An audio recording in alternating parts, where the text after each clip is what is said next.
It takes a lot more than teachers to keep a school running. My name's Ruth Ingebrand, and I am an instructional paraeducator at McLaughlin Middle School. And many, like Ruth in the Vancouver School District, have been furloughed for months. Many of them, still to this day, are homeless. The good news, they're going back to work in a few days.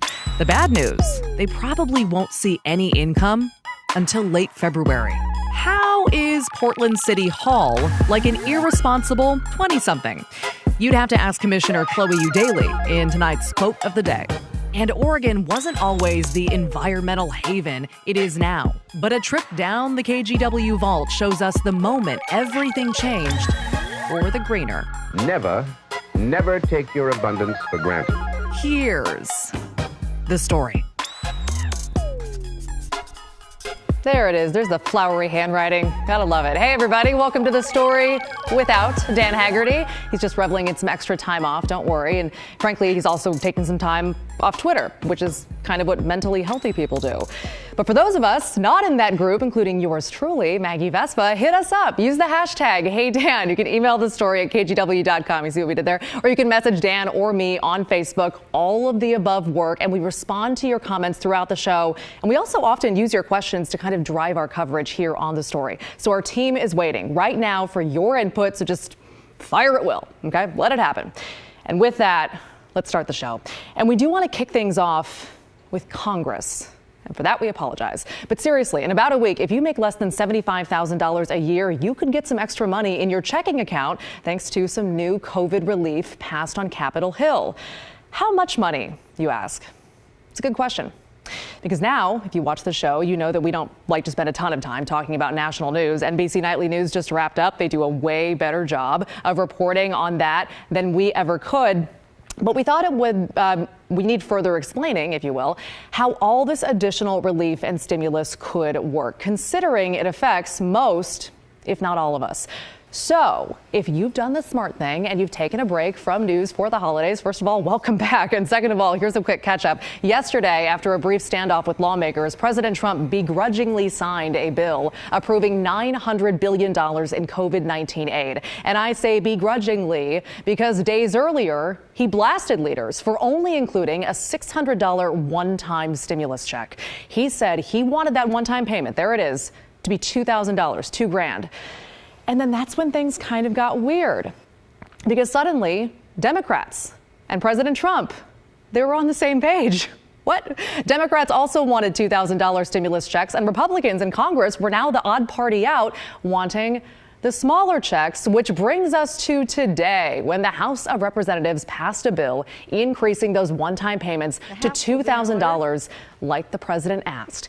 Even 44 Republicans voted for it. However, 2 Democrats did not, and one of them was Congressman Kurt Schrader from Oregon. He explained why he voted no on the House floor earlier today. This is an ineffective and poorly targeted approach to aiding Americans in distress. It is clearly a last-minute political maneuver by the president and extremists on both sides of the political spectrum who have been largely absent during months of very hard negotiations. They have chosen to tweet their opinions instead of coming to the table to get aid in the hands of Americans and small businesses that need it most. Once again, there's Twitter in the show, right? So Congressman Schrader is considered a conservative Democrat, and he represents a pretty purple section of Oregon full of both Democrats and Republicans. So frankly, his no vote isn't necessarily shocking, but it's still notable. By the way, it was also futile because the bill passed, but it's got a long road ahead of it. The Senate, of course, still has to approve it. And right now, members don't appear inclined to do so. At least a lot of Republicans don't. Every Democrat in the Senate does support this bill, but it's probably not going to get it to the 60 votes which it would need to pass. So if the Senate shoots it down this week, people who make $75,000 or less will still get that $600 stimulus check along with the rest of the COVID relief in that package. But if the Senate goes ahead and passes this extra money and President Trump signs it, you might start your new year with $2,000 instead of $600. All right, changing gears now to our big story is about the crisis driving the push for relief. And the good news is more Oregonians are getting the COVID-19 vaccine every single day. And we learned today more than 20,000 have gotten the dose so far just here in Oregon, with more than 100,000 shots also ready to go. And in the days to come, officials expect this to really ramp up. And when you see video like this, it's not hard to see why. Despite being almost last to start vaccinating, the state of Oregon has taken the lead in another way. We are the only state where so far dentists are authorized to give a vaccine that is not a flu shot. And this is video of Dr. Ryan Thrower there on the right becoming the first dentist in Oregon to give the COVID-19 vaccine. Now, there is no timeline for when more dentists could start administering these shots, but today Keely Chalmers spoke to a nurse at OHSU who got the shot last week, and she talked about both the experience and the side effects. My friend's kid said, "Oh, you got the COVID vaccine, you have superpowers now." That's awesome. I do. It may not be a superpower, but Mary Ames certainly feels empowered since getting the COVID-19 vaccine last Wednesday. So I got the Pfizer vaccine. A cardiac nurse at OHSU, Mary wasn't expecting to get the vaccine so soon. She learned only minutes before getting it that she was one of the lucky ones. And I immediately started crying. I'm just thrilled. I'm so happy. It was such a beautiful process and a beautiful, monumental thing to be a part of. Mary says it was just like getting that annual flu shot. Exactly like that. Like it's not that deep. It's fast. It's over and done with like that. As for any side effects? Hardly. I'd like a sore arm a little bit, but I'm not complaining. I'll take that over COVID any day. Mary says her husband, who is also a nurse, also experienced only a sore arm, as did her mom. My mom's a nurse in New York. She got her vaccine and she hasn't had any side effects. She said like a couple of her friends have had like the body aches and headaches, but real mild. As of today, more than 20,000 Oregonians have been vaccinated. The Oregon Health Authority admits the initial startup took some time, but things are running much smoother now. The state has received a total of 59,475 doses of the COVID-19 vaccine from Pfizer and 72,100 doses from Moderna, for a total of 131,575. Health officials expect another 100,000 Oregonians to be vaccinated over the next couple of weeks by expanding vaccination clinics to include public health departments and eventually pharmacies. Getting the vaccine, it's the first time I've felt hope since March. Mary will get her second dose in a little over 2 weeks. After that, it will take 1 to 2 weeks to be fully effective. She encourages everyone who can get the vaccine to do it. It's a quick, simple, yet life-saving process. I just can't express my gratitude enough, and being able to feel hopeful. It's so nice and emotional. As of now, the state is still in its initial phase where healthcare workers and residents and employees of long-term care facilities can get the vaccine. But again, it says vaccinations will be ramping up. In Portland, Keely Chalmers, KGW News. Awesome info from Keely there. Thank you. Hey, if you haven't seen our show, here on The Story, we really like to recommend works of journalism from other outlets that we quite frankly think are worth your time. And tonight, it's this article from OPB. The headline, Outgoing Commissioner Chloe Eudaily reflects on 4 years in Portland City Hall. Kind of says it all. OPB's Rebecca Ellis doing one of the final interviews with Eudaily just days before she's slated to leave office on December 31st. Eudaily was defeated in November by a former employee, Mingus Mapps. And in the interview, Eudaily calls the commissioner position, quote, the dream job I never knew I wanted. And she talks about goals she didn't get to accomplish or kind of get around to completing. But it was her critique of the city of Portland that has gotten a lot of attention and has provided us with tonight's quote of the day. There it is. Eudaily saying, quote, I was mortified to discover that the whole city is running itself like I did as an irresponsible 25-year-old. Now, I didn't know Eudaily at 25, but I knew myself at 25. Yikes. But I digress. Here's the backstory. There is friction between elected leaders and the bureaucracy that basically keeps the city running. And don't get Eudaily started on the technology in City Hall, because Rebecca already did. And Eudaily says, quote, we still use FileMaker Pro. Woof. The whole interview is up right now at opb.org, and we really think it's worth your time. All right, day by day, the holiday break is coming to a close, and students are begrudgingly, to use that word again, getting ready to start the new term. And in Vancouver, a lot of school support staff are also getting ready to head back after being furloughed. Here's Christine Pitawanich. My name is Ruth Ingebrand, and I am an instructional paraeducator at McLaughlin Middle School. That's in the Vancouver School District. Ingebrand and many other paraeducators help support students and certified teachers. In the spring, when the pandemic first hit, she was busy helping kids. 8 hours of tutoring a day, way more than I typically would do. We were bringing lunches, we were bringing packets to kids that don't have internet. But this past fall, she says she and many other classified staff in the Vancouver School District, including people like bus drivers as well as lunch staff, were furloughed. On October 6th, we were furloughed. She and other classified staff are set to go back to work in early January, but that doesn't make the furlough any easier. Told that they would let us know whenever we were needed again, or if we were ever needed again. To Ingebrand, the news was a punch to the gut. She's a mom to 3 kids with a heart to help her students, many of which, she says, are vulnerable at her school.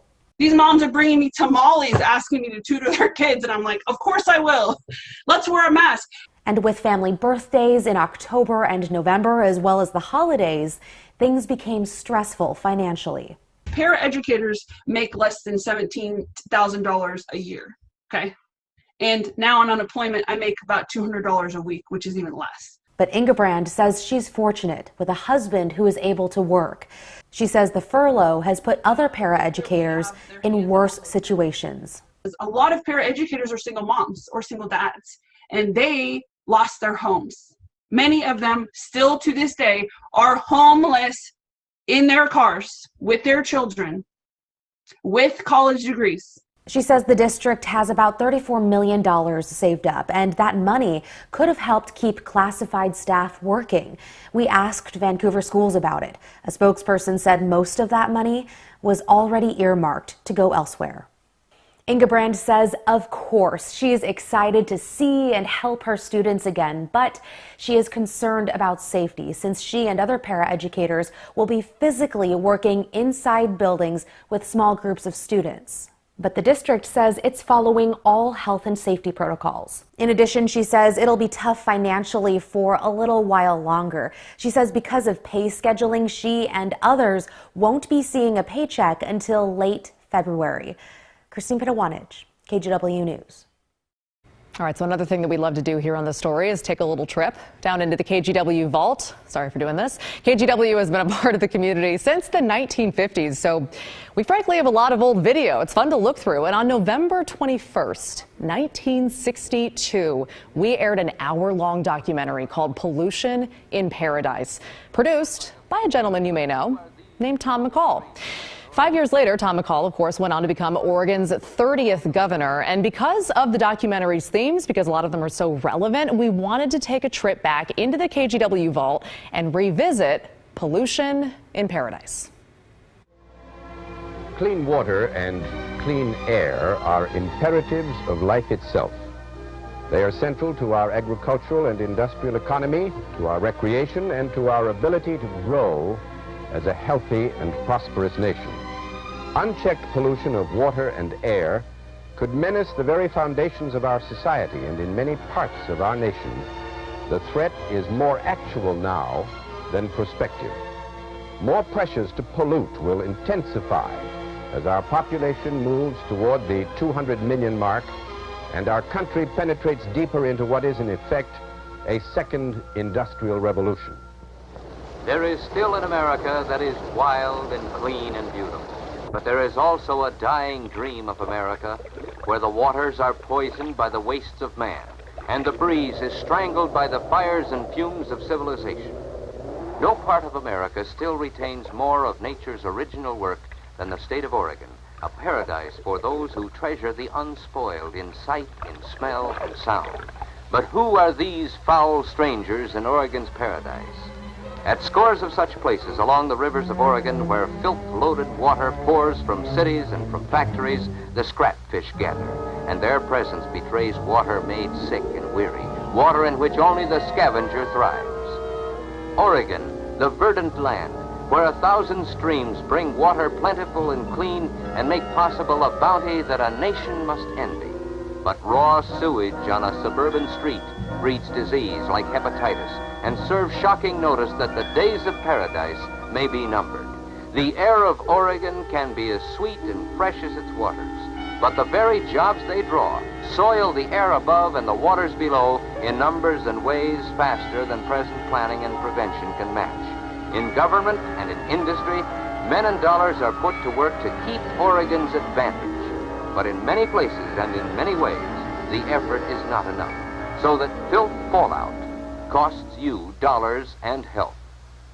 Oregon's future, in terms of payrolls and a way of life envied from afar, rides on the major resources of water and air, resources already blighted by pollution, resources you and I must not permit to be engulfed, lest the story of Oregon's destiny tragically be told in terms of pollution in paradise. That music blew me away. You know what, honestly, comment, email us, and tell me what you thought of that music. I thought that was really interesting. We were talking about it as it was playing. By the way, that documentary launched cleanup efforts of the Willamette River, and it set the stage for Oregon's reputation as an environmental haven. And later, as governor, Tom McCall would pass Oregon's beach bill, keeping our coastlines publicly owned, as well as the bottle bill. And McCall's cleaning up the Willamette River is a big reason why the Tom McCall Waterfront Park bears his name. The entire Pollution in Paradise documentary is available on the KGW YouTube channel right now. It is a great history lesson, as you can see, and it's a blast from the past. While you're checking it out, I really hope you subscribe to our YouTube channel. All right, coming up here on The Story, this show isn't totally Dan-free. It can't be. That's in his contract. I'm just kidding. That's not in his contract at all. When the story continues, though, we'll have another blast from a more recent past to one of our most controversial segments involving one of Portland's most controversial leaders. We'll see you soon. Hey, everybody. Welcome back to The Story. I'm Maggie Vespa, in for Dan, who's enjoying some needed time off. It's the end of the year, I know. Finally. And so we're taking a look back at some of the biggest moments that we've had on this show in 2020, the year that it was. And you can, as you can imagine, there were a lot of huge moments. So here's a look at a segment that we probably got more feedback on than maybe anything else we covered this year.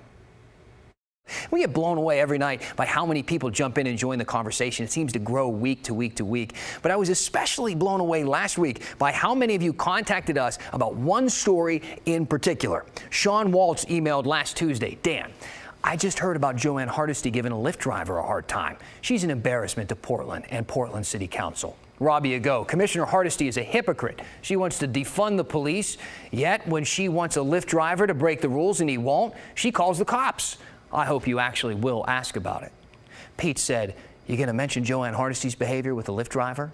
Cindy Pierce Bean said, what about Hardesty? Way to ignore Miss I wanted to fund the police. There's a lot more. They go on and on. I could take up the rest of the half hour reading them. Many of them I can't because the language in them would get us fined by the FCC. And there was a common theme, I think, with most of those emails. First, everybody who emailed asking us to do a story on it already seemed to have a pretty good idea about what happened.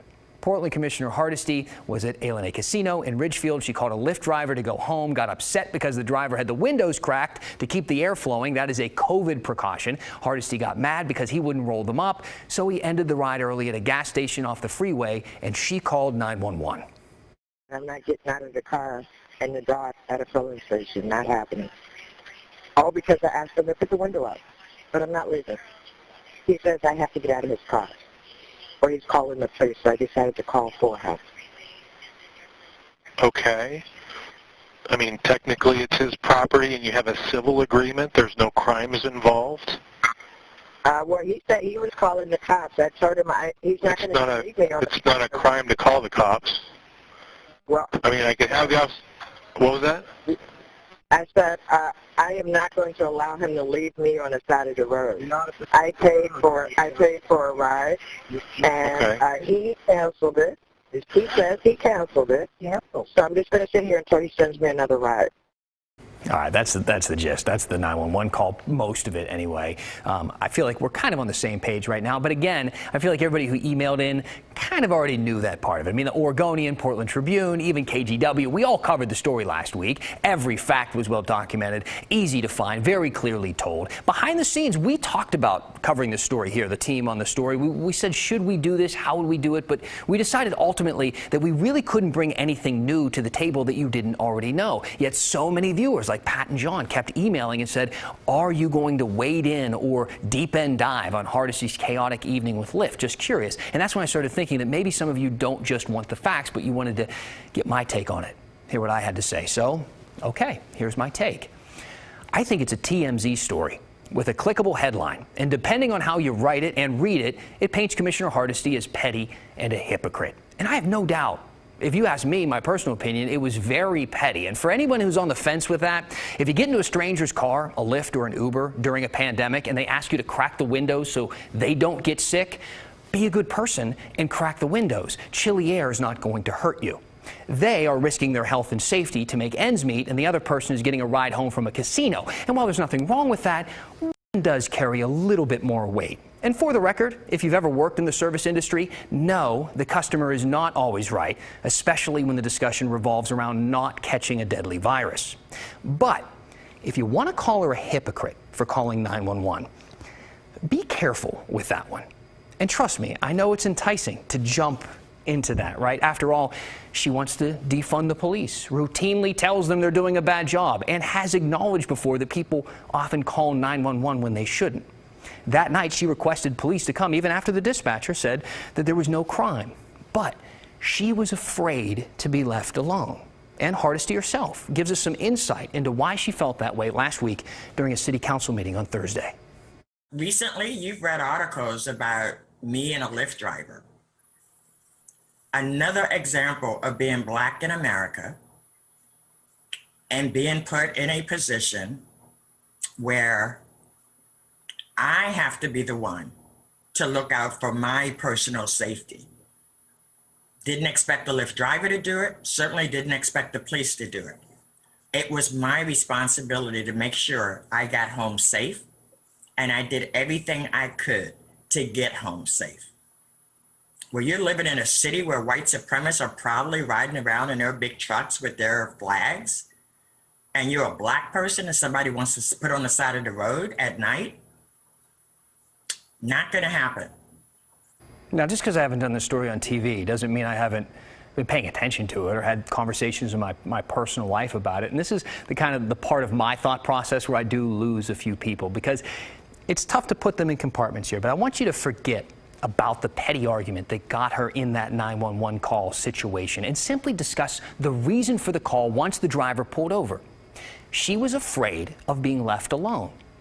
Now, I don't know what it's like to be a woman or a Black woman or a Black person, but I have read the emails that come in about her to this show, and some of them use disgusting language and leave an impression of real, legitimate hate. And some of those emails actually CC her on them. So I know she sees them. And trust me, you have no idea what it's like to be Joanne Hardesty. And neither do I. She's a divisive figure. She says things that make headlines. She is not a fan of the police. But we live in a country where you can criticize law enforcement and still rely on them. And I disagree with anyone who says otherwise. Like we said, got a lot of reaction. We're going to continue to take a look back at this year with a special episode of the story called 2020. How did we get here? Oh, man. It is airing New Year's Eve at 6 p.m., and we are going to finish the story next. Ask and you shall receive. A lot of people chiming in about the music that was in the documentary produced by then soon-to-be Oregon Governor Tom McCall. That was a lot. And a lot of people telling us they really liked it. Renee tweeting that she really liked it, and a lot of people just weighing in. One of our directors, Jay, who doesn't normally get called out on TV, said it sounded like a Disney soundtrack, which I thought was perfect, and I kind of was like waiting for a little deer to just, swoop in and start drinking out of the river or something. But thank you guys so much for weighing in. A lot of comments as well on the $2,000 stimulus check story, and we'll kind of sift through those over the next couple of days and see if we can answer more of your questions. Remember to always follow us on Twitter at The Story KGW. Use the hashtag HeyDan if you're on Twitter or Instagram. It's not your thing? That's fine. Email thestory@kgw.com. But for tonight, that's the end of the show. And the news at 6:30 is next.